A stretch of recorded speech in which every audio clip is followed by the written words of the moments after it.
Today's challenge: memorize an entire presentation without relying on bullet points. If that sounds impossible, it's only because we've been trained to depend on slides, not memory. But the truth is, your brain was designed for storytelling, not scrolling through lists.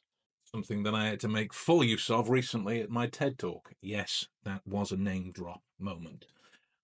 Bullet points break information into fragments, but memory thrives on connections. When you present from a list, you're not engaging your episodic memory or your semantic networks. They are the systems that are responsible for recall through narrative and meaning. When you memorize a talk as a mental journey, your hippocampus, the part of the brain that maps space and sequence, it lights up.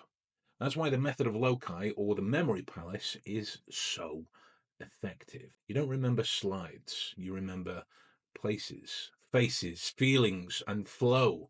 Also, when we retrieve information through narrative, we activate the default mode network, a system deeply tied to identity, language, and memory integration. That's why TED speakers seem natural. They're not reading bullet points. They've internalized a sequence tied to meaning and rhythm. Here's your framework. Break your presentation or your talk into 5 to 7 key ideas. Each one of them becomes a room or a stop on your mental journey. You use vivid imagery. If you're talking about growth, don't think increase by 20%. Imagine a tree bursting through the roof. Tie abstract points to these concrete visuals. Emotionally tag each idea. Ask, what do I want the audience to feel here? Emotion equals memory glue. Practice recalling in sequence. Don't memorize lines, memorize flow.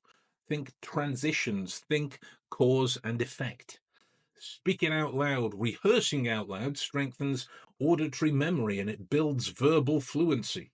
This method reduces anxiety, increases confidence, and makes your message memorable for both you and your audience. So here's today's challenge. Pick a 3-minute talk or a story, drop the slides, break it into a journey of images, rehearse the transitions, then deliver it like a story that you've told 100 times. Because real memory isn't about staring at lists.